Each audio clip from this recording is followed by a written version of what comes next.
Hi there, and welcome to our latest Five from the Archive. This time it's the real conversation legend, Celia Henderson, who's been with us for well over 5 years now. She talks to us about her background, her history, and her five, possibly six, maybe even seven images that are the most important to her. So, Celia, thank you so much for coming along and being one of our five from the archive. And I feel like it's a really strange thing to do this with you because I know you so well, and there'll be so many people who are watching this who all know you, and we are all such a lovely big family here. We all feel like we all know each other. But thanks very much for coming and doing this and sharing images that are important to you, information on your sort of photographic career, how you got to where you are, and just getting to know you a little bit more, because especially with our Photoshop sessions, we get to see all of your expertise and all of your prowess, but we'd really like to know more about your background as well. So thanks very much for doing this. I really appreciate it. I'm delighted that you've asked me. I'm very flattered. Thank you very much. I love being part of the conversation community, as you know. So Well, we love you too. We love you too. good. I'm Good. not even going to edit this bit out.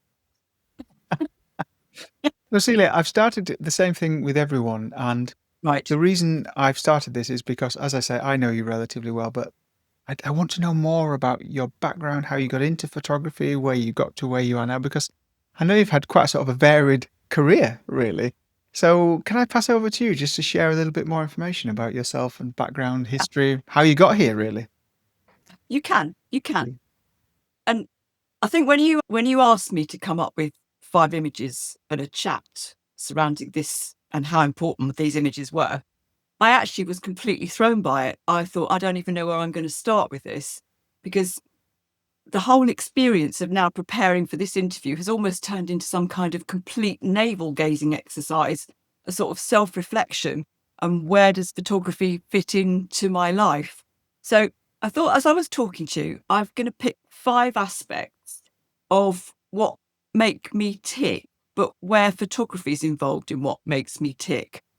And those 5, and they are in order of importance, and I will explain them as we go along because it makes me sound a bit weird. The first one is family and friends, but the second one is working and making an income. And then the third is learning and teaching. And it's in that order because I love learning.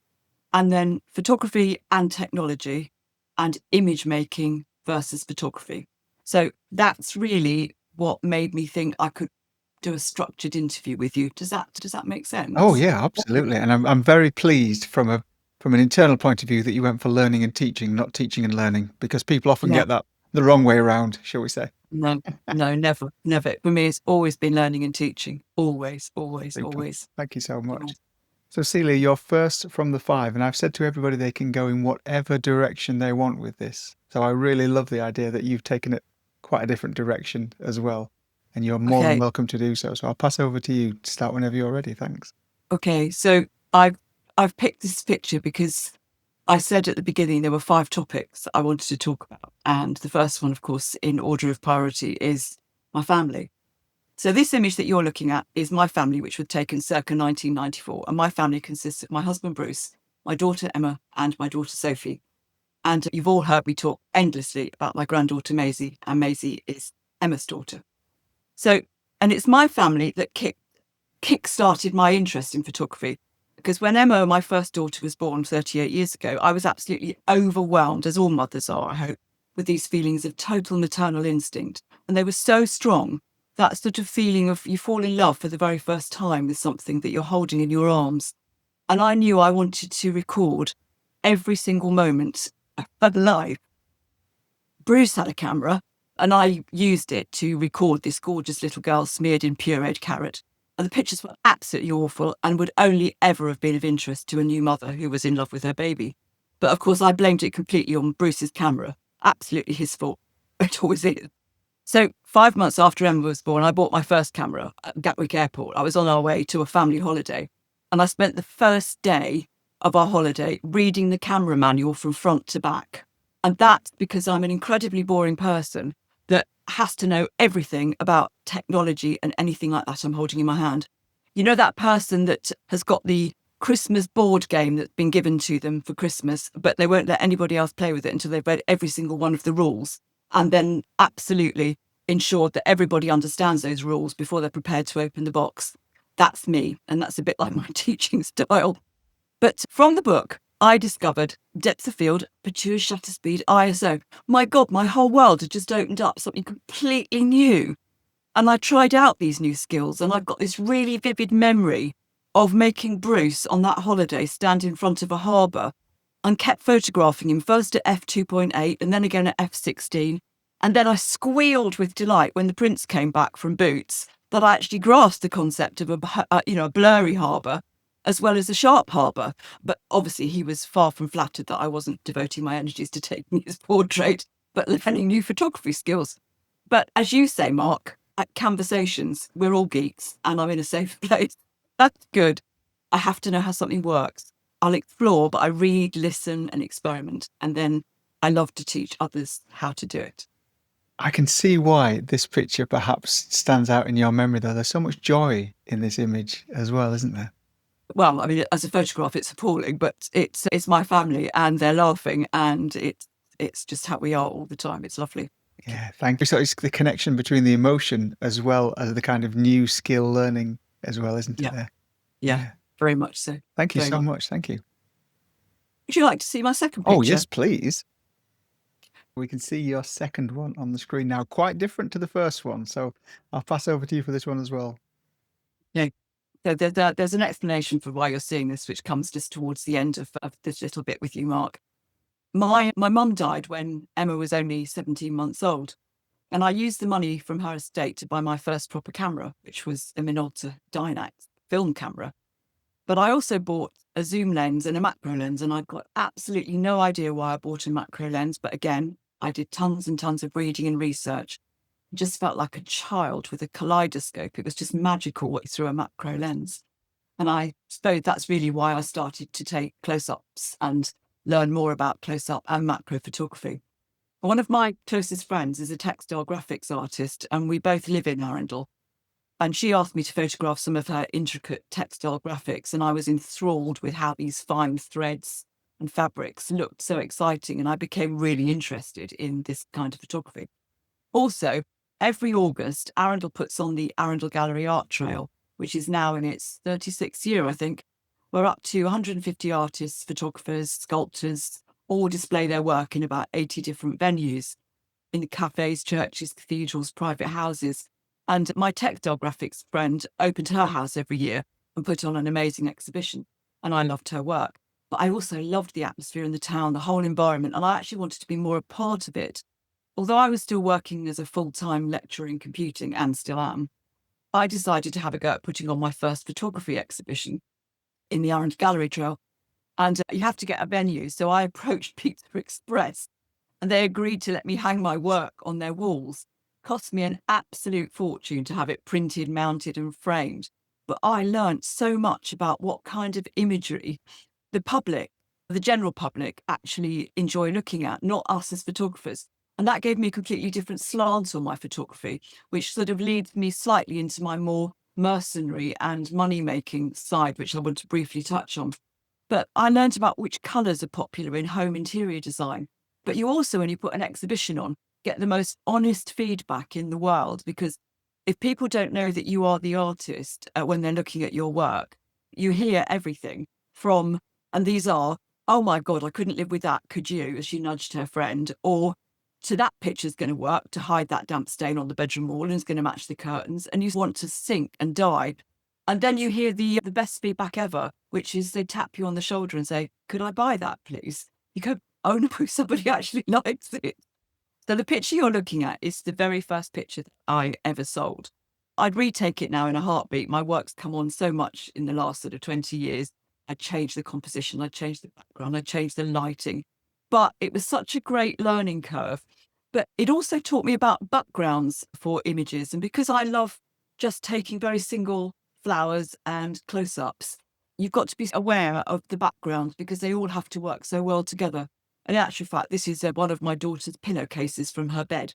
But I love the idea of working with backgrounds now and composition. So that's why you're looking at this particular picture. But it also leads me into a bit of the reason why making an income is so important to me as well. So I'll talk to you about that in just a second. Before you go into that making an income, when you say that, and this may be covered in that making an income, when you say this was the first exhibition, the first kind of thing you did like that, is it still a passion of yours to exhibit your images to this day? Yeah. Yes. And I got the biggest buzz and the biggest kick out of doing exhibitions. And it's strange because I noticed that recently there's a bit of a thread on the Camversation's website about, is it worth doing them? I was incredibly lucky. I had fabulous venues in Arundel after I did the Pizza Express. And I was in a very popular house in the town, which most people come in just to look at the house. And as a result, I made an awful lot of money every August. And I don't just mean a few £100s, it was a massive amount of money. But I did lots of other exhibitions and I found it the most enjoyable thing I've ever done, but it is such hard work. And as I've got older, I find it really difficult to actually be able to carry everything that you need and to set up an exhibition. You can be there till 1 and 2 in the morning, and taking it all down and driving home. It's hard work, but very rewarding. But it's also led me to so many different things in photography. And I met all sorts of different people through doing exhibitions. Thank you. It's the social aspect of exhibitions, which I don't think we talk about enough. You get Yes. minded people as well. And also your biggest critics and biggest fans in the same place. Yeah, exactly. But you are putting work into a completely different target audience, totally different target audience. Thank you. Look forward to seeing the next one as well. Thank you. The next image is also to do with exhibitions, but it also is the beginning of my image editing life. I started, because my work was quite successful, I started exploring with different types of output and medium that I could print to. So I printed a lot to aluminium, acrylic. I printed to deck chair canvases. I printed obviously to conventional paper prints and conventional mounts and framing. But to this image that you're looking at, again, I keep harping back to my life while I was doing this, which sounds a bit self-centered. But this image hasn't really got any connection to my mum. But because she died when my Emma was so young, and obviously I was only in my early 30s, it means a lot to me. And I exhibited it in the Arundel Gallery Trail. And the reason it's connected to my mum is because every image that you have to exhibit has to have a title. And actually, titling is really important in exhibitions. I learned very early on that if you call a plant by a name like Emma or Sophie, you slightly restrict the market that's going to buy it. But on the other hand, if somebody's child or wife is called Emma or Sophie, they instantly buy it. It's a bit of a trade off there. But this picture reminds me of, I don't know, it's just the beginning of summer for me. It's the tulips coming towards the end. So I called it Midsummer Eve, and my mum's birthday is on the 23rd of June, which is Midsummer Eve, which is why it's got this sort of slight connection. But it's also where I first started to really explore image editing and Photoshop. And I was teaching myself how to do cloning, how to work with curves, a whole raft of other image editing techniques. And I realized then that I never wanted my images to look like seed catalogue pictures. I wanted them to look a little bit different. But I also learnt the hard way not to have 3 or 4 glasses of white wine whilst you're editing. And also then to remember to save the file with the layer history so that you can recreate it again, because I have absolutely no idea how I did this. I think I was playing about with curves and it went all over the place, but I loved it. And the tulips are cloned on both sides from the center image. And I got into really understanding a little bit about Photoshop and how I could change an image to something.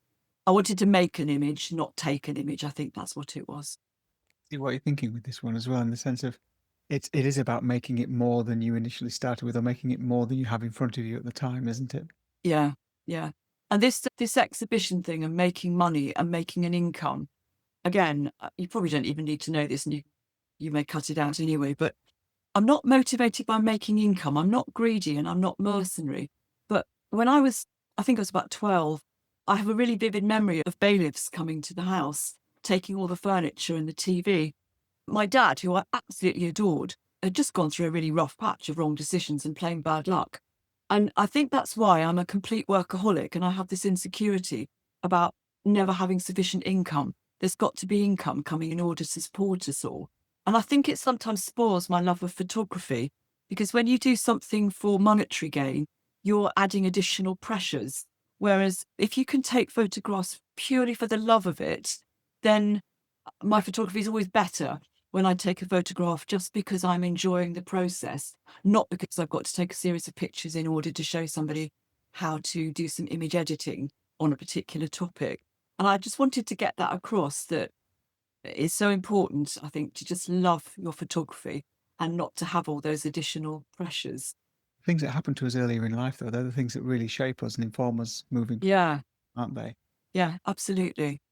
This isn't about me, but from my own perspective, I photographed a couple of weddings, and immediately after those weddings, I've not done any photography for myself for weeks sometimes because I've had it knocked out of me a little bit. So it's a balance, isn't it, between doing something for work and doing something for the pleasure, but we can't always get that balance right.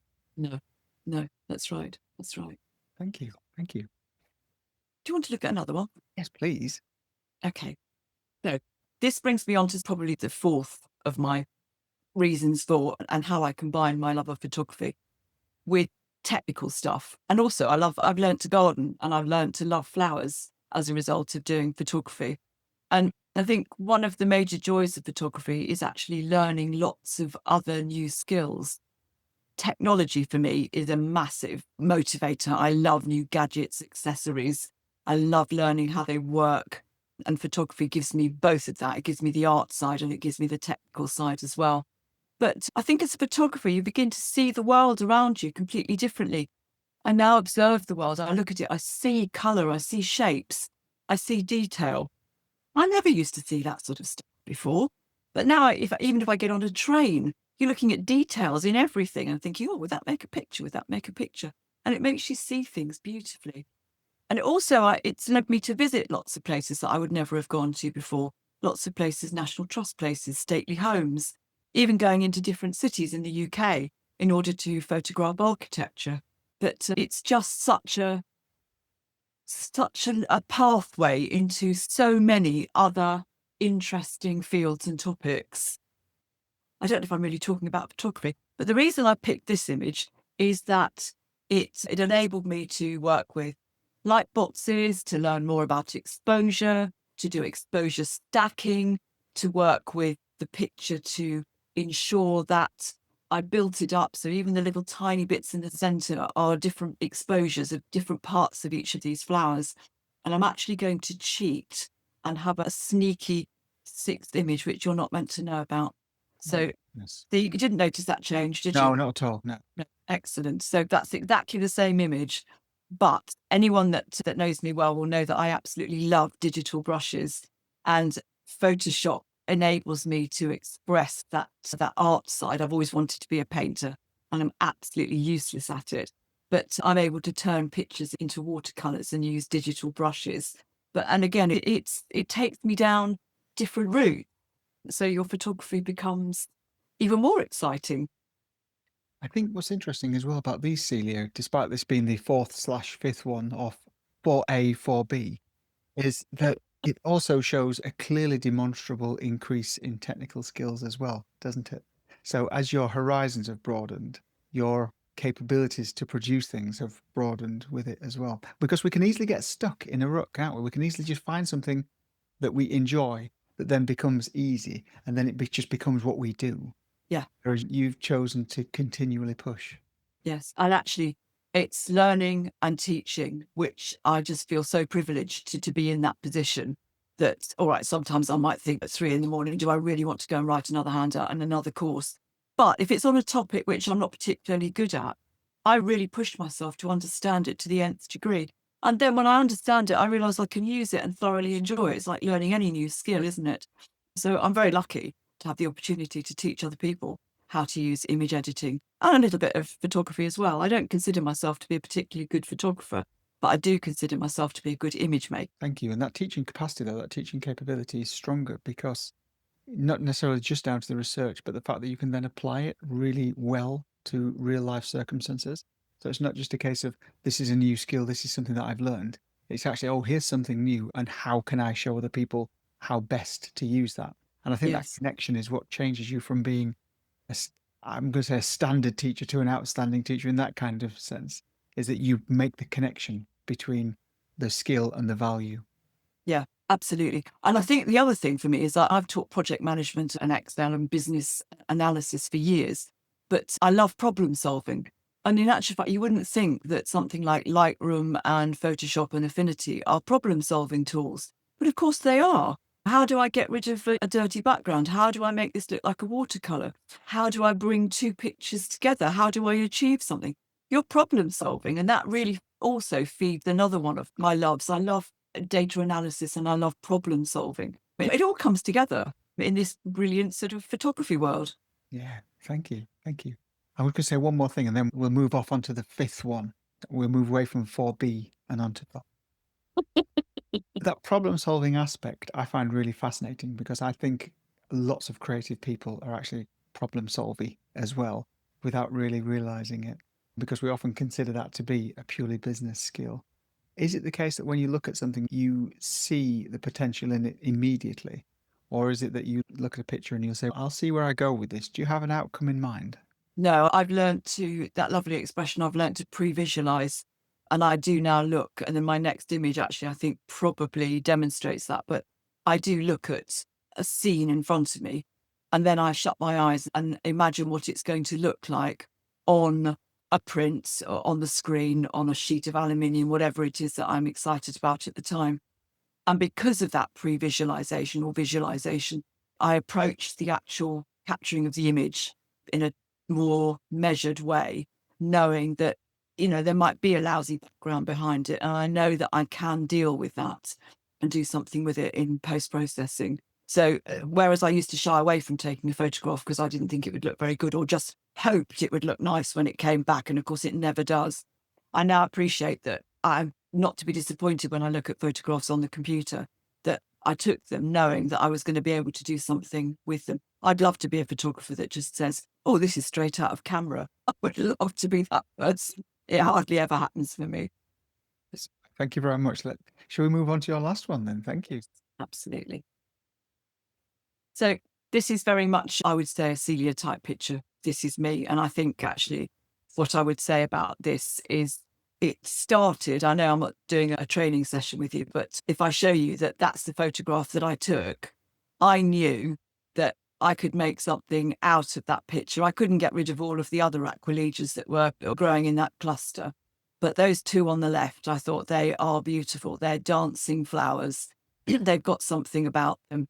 And so I took that photograph and after I took a long time on this one, actually. It's got all sorts of the things that I love most about my photographs, which is a little bit of oil paint just to soften and smooth. I've used loads of different techniques to create that background. It's the same flower, same picture, but the background has been softened and softened. But I've learned so much in the last 5 years from the people that you have on Camversations. I was going to give a list of people that have inspired me, but I got to about 15 and I thought, this is stupid. And then I'm going to miss out my favourite person probably because I've just got overexcited as usual. But every time I watch a conversation presentation, somebody comes up with something and you think, oh, I could incorporate that. I don't mean copy it, but that's a lovely idea. And I'm going to try that in one of my pictures. It doesn't have to be flower photography. A lot of street photography I've watched with you or ICM. Thought, yes, that works. And when I first started photography, I was very snobby about the fact I was going to do everything on my own. I didn't need any help. I'm that sort of person. And when I went for my LRPS with the RPS, I never asked anybody for any help. I just read about it and I thought I can go for this. And I got it, surprisingly enough. But since I've joined a camera club, since I've started listening to other people talking, since I've started letting people into my photographic world, I've realised how much faster I've developed because everyone's there to support. There's so many ideas that we all give each other. I think photography can be seen as a really insular sport, can't it? Yeah. You've got to go away, you've got to do your own thing, and you've got to develop on your own. And I think we're not talking about this specifically, but this is why I quite enjoy meetups as well, the opportunity to bring people together in lots of ways, because people learn from each other. And I think we need to keep developing, we need to keep learning from one another. Otherwise, we do just get stuck in a rut doing all what we've always done and what we always will do, so on and so forth. Yeah. I find it fascinating that you say you're able to take something from examples of street photography and apply it to your own. I've found similar things actually in Mm, your photography with mm. flower as well. It was really fascinating. Yes. there isn't a single genre of photography. I'm not very good with portrait photography. Again, I think that's because I'm quite insecure and quite shy, and I don't relate with people very well, believe it or not. So I find it difficult to photograph them and as well. I wish I could. I will say that you squeezed on another picture there, by the way. I know it was a before and after, but that's Mm. now we're on to our seventh, aren't we? Which is a bit cheeky, but I'll. Oh, it was there for an example only, I promise. I've removed it straight away. You did. It was only on screen for a good 10 seconds or so. Thank you so much for sharing these, Celia. It's so interesting to see your background and your development as well. And one of the things that people may not know about you, and I hope I'm not giving too much away, is that actually, as well as being a wonderful photographer and instructor, you actually work with large corporations to develop their talent as well. And I think it's worth knowing that you also, that's part of your background, isn't it? That's part of who you are. So you've got that big professional side, and I'm not saying that you're not professional, by the way, but you've got that big professional side, the serious work, and then you've got your photography side. Is your photography side that kind of, is it the relief? And I know you enjoy your corporate work as well, but is it the relief for you as well? It's essential. About 10 years ago, I actually cracked up and had a nervous breakdown. And I genuinely had one. And it was because I was just completely and utterly focused on the academic side, the teaching. And I was working with very big companies at the time. And I had no creative outlet whatsoever. And I let it slide away completely. And as soon as I allowed it to come back in again, I've now got that lovely left side of the brain is now much more balanced. And I think it's incredibly important. People don't realize that creativity doesn't mean painting or drawing or something. It can just be cooking, or anything that you do with your hands or senses is a creative activity. But I would find it very difficult just to go back to just doing the epidemic side again. Yeah, thank you. Thanks for sharing that. And I didn't mean to pry too much into. Fine. So how much time, this is probably an impossible question to answer, and I don't mean it to be. In a typical week, and I know you are busy and I know you focus so much on work and family life, how much time in a typical week do you have to spend on your own photography? I try to allow Fridays, and that's quite a big amount of most people's week, isn't it, to have a whole day? But I've got a really good group of photography friends, and we try to go out on a Friday somewhere to photograph. More often than not, we just drink coffee. But again, that's really important too, isn't it? But I do have that day, and I love to spend a Saturday or Sunday when I'm not doing other things, just looking at those photographs and then doing all the stuff like you're seeing on that picture at the moment, just making it look painterly. And I really enjoy doing that side of it.